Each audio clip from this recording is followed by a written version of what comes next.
Hi friends, అందరికీ నమస్కారం. Welcome back to J studies. Friends, ఇవాళ వీడియో వచ్చేసి సైకాలజీలో మూర్తి మొత్తం అనే టాపిక్ నుండి ప్రాక్టీస్ బిట్స్ అనేది ఈ వీడియోలో మనం డిస్కషన్ చేసుకోబోతున్నాం. టోటల్గా వచ్చేసి 80 బిట్స్ ఉంటాయి ఫ్రెండ్స్. ఈ మూర్తి మొత్తం అనే టాపిక్ నుండి తెలుగు అకాడమిక్ టెక్స్ట్ బుక్ ఇది గమనించండి. ఈ అకాడమిక్ టెక్స్ట్ బుక్లో 80 బిట్స్ అనేది ఉన్నాయి ఈ టాపిక్ నుండి, మూర్తి మొత్తం అనే టాపిక్ నుండి. సో ఈ 80 బిట్స్ అనేది త్వరగా మనము ప్రాక్టీస్ చేద్దాము. టైం లేదు కాబట్టి ఫాస్ట్గా చెప్పేస్తాను ఫ్రెండ్స్. కొంచెం క్యాచ్ చేయడానికి ట్రై చేయండి. మీరు కానీ నా వీడియో ఫస్ట్ టైం చూసినట్లయితే ప్లీజ్ వీడియోని లైక్ చేయండి, షేర్ చేయండి, ఛానల్ని సబ్స్క్రైబ్ చేసుకోండి ప్లీజ్ ఫ్రెండ్స్. చూస్తున్న ప్రతి ఒక్కరు లైక్ చేసి చూడండి ప్లీజ్ ఫ్రెండ్స్.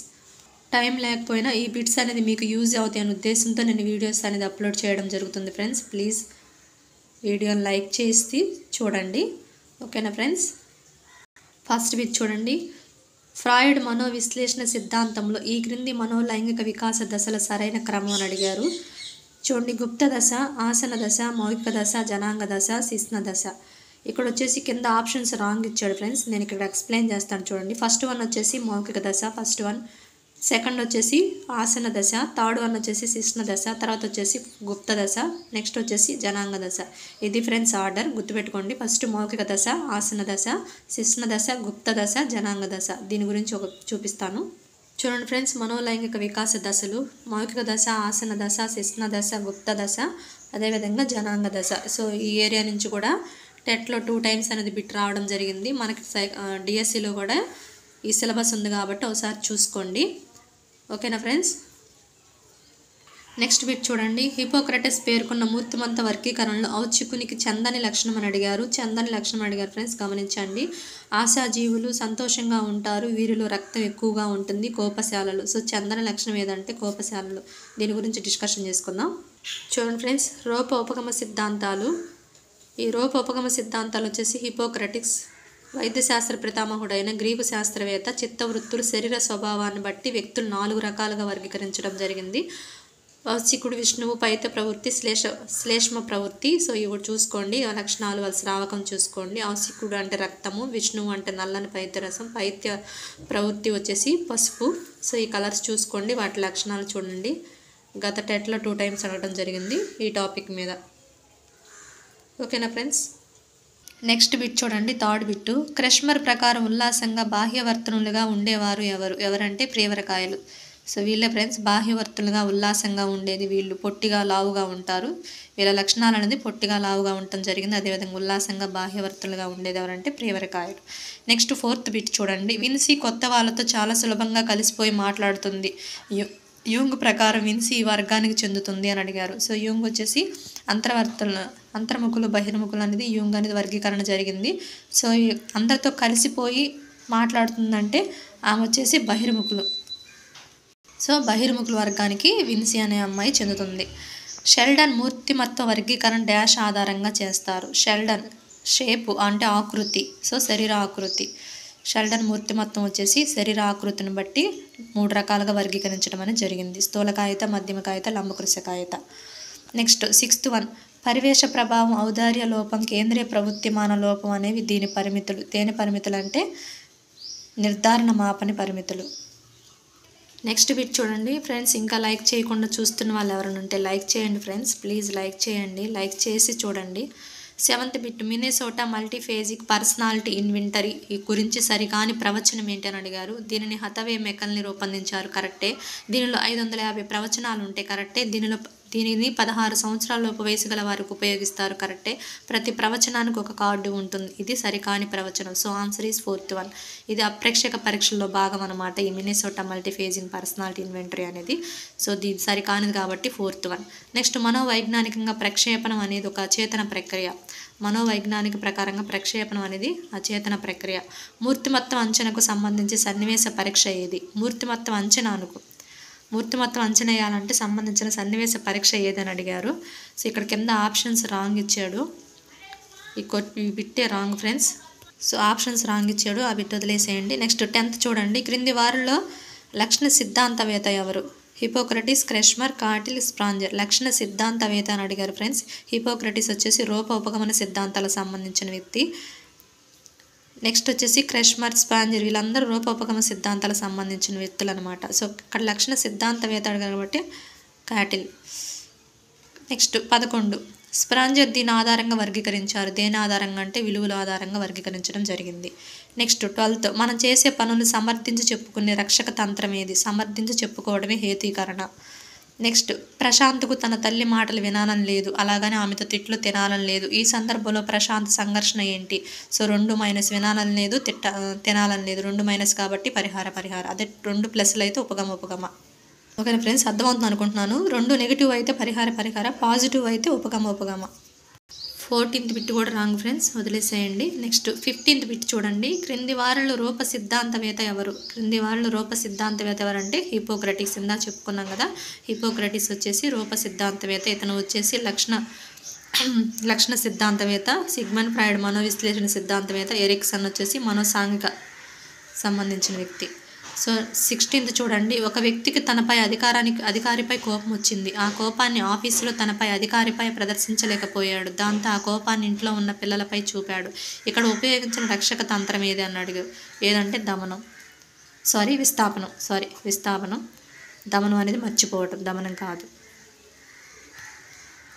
నెక్స్ట్ 7th చూడండి. శివకు ఒక దుకాణంలో 2 బొమ్మలు చాలా నచ్చాయి, కానీ తన వద్ద ఉన్న డబ్బుతో ఒకటి మాత్రమే కొనగలడు. ఏ బొమ్మ తీసుకోవాలో తేల్చుకోలేకపోతున్నాడు. శివ యొక్క సంఘర్షణ ఏంటి? ఉపగమ ఆన్సర్. నెక్స్ట్ గోవింద్ కుక్కతో ఆడుకోవాలనుకుంటున్నాడు, కానీ కుక్క కరుస్తుందేమని భయపడుతున్నాను. అతను లోనవుతున్న సంఘర్షణ ఏంటి? ఉపగమ పరిహార. నెక్స్ట్ పర్సోనా ఈ భాషా పదము. ఏ భాషా పదం అంటే లాటిన్ భాషా పదము. నెక్స్ట్ ఇవ్వబడిన ఒక సన్నివేశంలో వ్యక్తి ఏ విధంగా ప్రవర్తిస్తాడో ప్రాప్తికరించడానికి దోహదం చేసేది ఆ వ్యక్తి మూర్తిమత్వాన్ని నిర్వచించింది ఎవరంటే ఆర్బీ క్యాటిల్.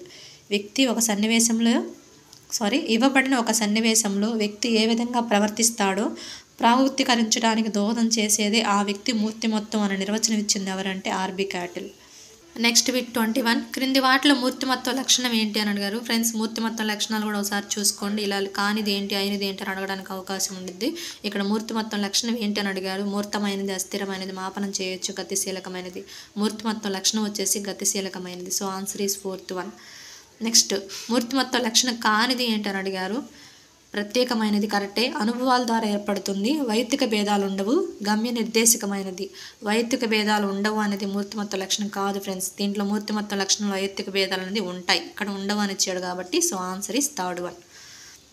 కానిది ఏంటంటే 3rd one. నెక్స్ట్ క్రింది వాటిలో విశిష్ట ప్రవర్తనా రీతి ఏంటి? సహజ సామర్థ్యాలు, లక్షణాంశాలు, కౌశలాలు, అభిరుచులు. సో విశిష్ట ప్రవర్తనా రీతి అంటే లక్షణాంశాలు. నెక్స్ట్ అర్జిత ప్రతిస్పందన అని దేనికి పేరు? దేనంటే అలవాట్లనే అర్జిత ప్రతిస్పందన అని కూడా అంటారు. నెక్స్ట్ సంతోషం, బాధ, ఆనందం వంటి భావావేశాలను నియంత్రించే కేంద్రం ఏదంటే ద్వారగోర్ధం. ఇది ముందు మెదడుని మధ్య మెదడుని కలిపే భాగం అన్నమాట ద్వారగోర్ధం. హైపోథాలమస్లో వచ్చేసి ఉష్ణము, ఆకలి, దాహం అవి ఉంటాయి అన్నమాట. నెక్స్ట్ పరదీ నాడుల సంఖ్య ఎంత అని అడిగారు. పరదీ నాడుల సంఖ్య 43 జతలు. నెక్స్ట్ ఉద్వేగాలపై సూటిగా ప్రభావం చూపే హార్మోన్ ఏది? ఉద్వేగాలపై చూపే ప్రభావం చూపే హార్మోన్ అంటే ఎడ్రినల్ హార్మోన్. నెక్స్ట్ వన్ వ్యక్తి లైంగికత, మానసిక వికాసంపై ప్రభావం చూపే గ్రంథి ఏదంటే పీయూష గ్రంథి. ఓకేనా ఫ్రెండ్స్. నెక్స్ట్ అవట గ్రంథి. ఈ అవట గ్రంథి అనేది థైరాక్సిన్ లోపంలో వస్తుంది. ఇది ప్రజ్ఞ వికాసం పైన ప్రభావం చూపుతుంది. ఇక్కడ వచ్చేసి అధివృక్క గ్రంథి అనేది ఈ అధివృక్క గ్రంథి నుంచి ఎడ్రినల్ అనే హార్మోన్ అనేది రిలీజ్ అవుతుంది. ఇది ఫైట్ అనే గ్రంథి కూడా పిలవడం జరుగుతుంది దీన్ని. నెక్స్ట్ 29 శరీరంలో విడుదలయ్యే స్రావకాల ఆధారంగా వ్యక్తులను వర్గీకరించిన వారు ఎవరంటే Hippocrates. So answer is first one. Next ఆనంద సూత్రం పాటించేది super ego, libido, ego, id. ఆనంద సూత్రాన్ని పాటించేది ఇడ్ అనమాట. ఈగో అనేది వాస్తవిక సూత్రాన్ని పాటిస్తుంది. సూపర్ ఈగో అనేది నైతిక సూత్రం లేదా ఆదర్శ సూత్రం. నెక్స్ట్ స్ప్రాంగర్ వర్గీకరణకు ఆధారం ఏంటి? స్ప్రాంగర్ వర్గీకరణకు ఆధారం వచ్చేసి విలువల ఆధారంగా స్ప్రాంగర్ అనేది వర్గీకరించడం జరిగింది. ఇక్కడ శరీర నిర్మాణం అంటే క్రెష్మరు, మానసిక గుణాలు అంటే యూంగ్ వస్తాడు, చిత్రవృత్తులు అంటే హిపోక్రటిక్స్ అనమాట. నెక్స్ట్ 32 చూడండి. సుస్థిరం, అస్థిరం అనే లక్షణాంశాన్ని పేర్కొన్న వారు ఎవరు? ఐసెక్. వ్యక్తి అంతరాత్మ అని దేనికి పేరు? అని అడుగుతున్నారు. సో ఆన్సర్ వచ్చేసి సూపర్ ఈగో, అధ్యాహానికి. చిన్ననాటి అనుభవాలు ఎక్కువగా నిలవ ఉండేది దేంట్లో? చేతనం, ఉపచేతనం, అచేతనం, లిబిడో. ఈ చిన్ననాటి అనుభవాలు ఎక్కువగా నిలవ ఉండేది అచేతనంలో ఉంటాయి ఫ్రెండ్స్. నెక్స్ట్, మగపిల్లలు తండ్రితోనూ ఆడపిల్లలు తల్లితో తదాత్మీకరణం చెందే దశ ఏది? గుప్త దశలోనే ఉంటాయి అన్నమాట. మీకు ఎక్కడైనా తదాత్మీకరణం అంతర్లీనీకరణం అని కనిపించిందంటే డైరెక్ట్గా ఆన్సర్ గుప్త దశకే వెళ్ళేసేయండి. నెక్స్ట్, క్రింది వాటిలో ప్రక్షేప పరీక్ష కానిది అని ఏంటని అడిగారు. ప్రక్షేప పరీక్ష అంటే అస్పష్టత ఉద్దీపన కలిగిన వాటిని ప్రక్షేప పరీక్షలు అంటారు.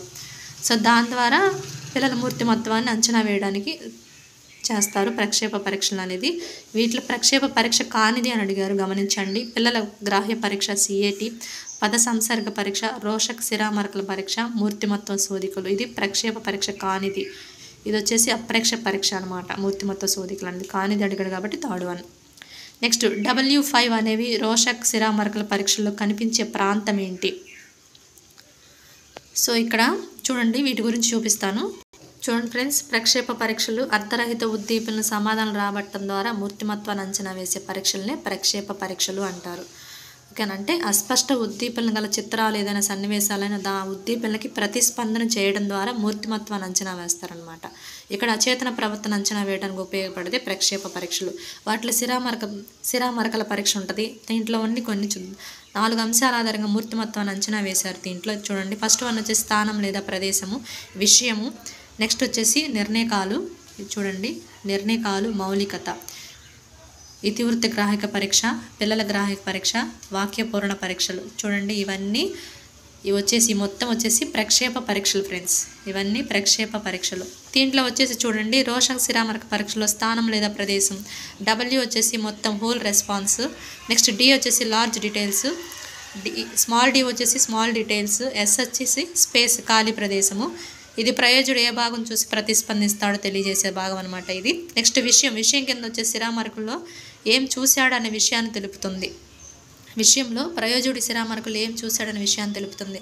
H human form, A animal form, HD human details, AD animal details, N natural objects, O వచ్చేసి ఇన్వెంటెడ్ ఆబ్జెక్టివ్స్ అంటే ప్రాణరహిత వస్తువులు. నిర్ణయకాలంలో వచ్చేసి రంగు, రూపం, కదలిక, నీడ ఇవన్నీ ఉంటాయి. మౌలికత వచ్చేసి P అంటే పాపులర్ రెస్పాన్స్, O అంటే ఒరిజినల్ రెస్పాన్స్ ఉంటాయి. ఇవి మౌలికత. ఓకేనా ఫ్రెండ్స్? సో ఇక్కడ ఏమడిగాడు, W5 అనే రోషక్ శిరామరక పరీక్షల్లో కనిపించే ప్రాంతం ఏదంటే స్థానం. నెక్స్ట్, ఇతివృత్త గ్రాహిక పరీక్షలో గల మొత్తం కార్డుల సంఖ్య. ఇతివృత్త గ్రాహిక పరీక్షలో TAT అనమాట. దీంట్లో మొత్తం కార్డుల సంఖ్య వచ్చేసి 30+1 ఉంటాయి. నెక్స్ట్, అత్యంత శ్రేష్టమైన నిర్ధారణ మాపన ఏది? అత్యంత శ్రేష్టమైన నిర్ధారణ మాపన ఏదంటే the Vineland social maturity scale. So ఇదే ఫ్రెండ్స్ ఆన్సర్ వచ్చేసి the Vineland social maturity scale. దీని గురించి డిస్కషన్ చేసుకుందాం. Most important. చూడండి ఫ్రెండ్స్, అప్రేక్షక పరీక్షలు లేదా ప్రక్షేపేతర పరీక్షలకు సంబంధించినవి. వీటిలో వచ్చేసి ప్రశ్నావళి, నిర్ధారణ మాపనలు, శోధన సూచికలు, మూర్తిమత్వ శోధికలు. ఇదిగో చూడండి, శోధన సూచికలు, మూర్తిమత్వ శోధికలు, the Bell's adjustment inventory, MMPI అంటే మినెసోటా మల్టీఫేజింగ్ పర్సనాలిటీ ఇన్వెంటరీ. దీని గురించి ఆల్రెడీ ఒక బిట్ వచ్చింది కదా. సో ఇవి ఫ్రెండ్స్, ఇవి అప్రేక్షక పరీక్షలు అనమాట ఇవన్నీ. సో దీంట్లో నిర్ధారణ మాపనల గురించి చూద్దాం. దీనిలో మూర్తిమత్వ లక్షణాలకు సంబంధించిన వాక్యాలు ఉంటాయి. నిర్ధారణ మాపనలో మూర్తిమత్వ లక్షణాలకు సంబంధించిన వాక్యాలు ఉంటాయి. The Vineland social maturity scale ఇది ప్రామాణీకరించబడింది, అంటే అత్యంత శ్రేష్టమైనది ఇది. ఈ నిర్ధారణ మాపనలో అత్యంత శ్రేష్టమైన మాపన ఏదంటే the Vineland social maturity scale. ఇది వచ్చేసి నవజాత శిశువు నుండి 30 సంవత్సరాల వయసు వారిపైన ఉపయోగిస్తారు ఈ స్కేల్ అనేది. The feels parent behaviour scale. ఇది వచ్చేసి పిల్లల పట్ల తల్లిదండ్రుల బిహేవియర్ని అంచనా వేస్తారు ఈ స్కేల్ ద్వారా. Next, the Wittenborn psychiatric rating scale. ఇది మానసిక రోగులకు ఉద్దేశించింది. హగర్జీ అల్సన్ విక్మెన్ రేటింగ్ స్కేల్ వచ్చేసి ఇది నర్సరీ నుండి హై స్కూల్ వరకు విద్యార్థుల ప్రవర్తన అంచనా వేయడానికి ఈ స్కేల్ను ఉపయోగిస్తారు. సో ఫ్రెండ్ ఆన్సర్ వచ్చేసి ఫస్ట్ వన్ అనమాట. ఇది హగర్జీ అల్సన్ విక్మెన్ రేటింగ్ స్కేల్ వచ్చేసి నర్సరీ నుంచి హై స్కూల్ వరకు ఉన్న విద్యార్థుల ప్రవర్తన అంచనా వేయడానికి ఈ స్కేల్ యూజ్ చేస్తారు. ది పల్స్ పేరెంట్స్ బిహేవియర్ అంటే పిల్లల పట్ల తల్లిదండ్రుల బిహేవియర్ని ఉపయోగించడానికి ఈ స్కేల్ అనేది యూజ్ చేస్తారు. విటెన్ బార్న్ సైక్రాటిస్ట్ మానసిక రోగులకి ఈ స్కేల్ యూజ్ చేస్తారు. MMPIలో గల ప్రవచనాల సంఖ్య 550. నదులు, కొండలు అనేవి ఈ రకమైన ఆటంకాలు. శారీరక, మానసిక, భౌతిక, సాంఘిక. నదులు, కొండలు అనేవి ఏ రకమైన ఆటంకాలు అంటే భౌతిక ఆటంకాలు. వ్యక్తి పరిసరాలతో సమతుల్యమైన ప్రవర్తన ఏర్పరచుకోవడం అనేది. వ్యక్తి పరిసరాలతో సమతుల్యమైన ప్రవర్తన ఏర్పరచుకోవడాన్ని సర్దుబాటు అంటారు. So answer is fourth one.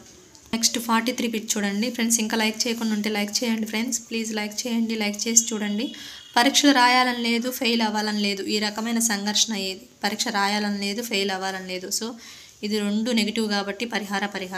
Next సినిమాకి వెళ్ళాలని ఉంది కానీ ఇంట్లో తెలిసిపోతుందన్న భయం ఈ రకమైన సంఘర్షణ ఉదాహరణ. ఉపగమ పరిహార. So answer is third one.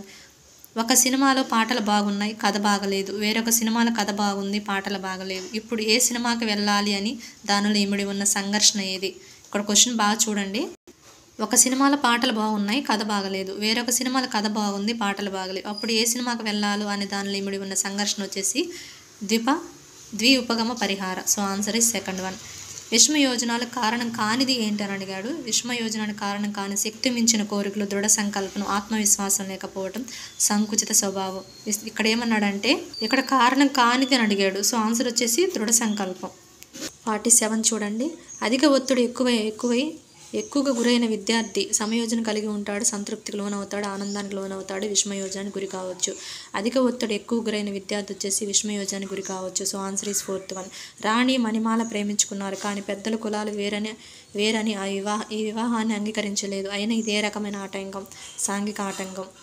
Next అవసరాలకు వాటిని తృప్తిపరచడానికి మధ్య సమతుల్యత కలిగి ఉండడాన్ని ఏమంటారు?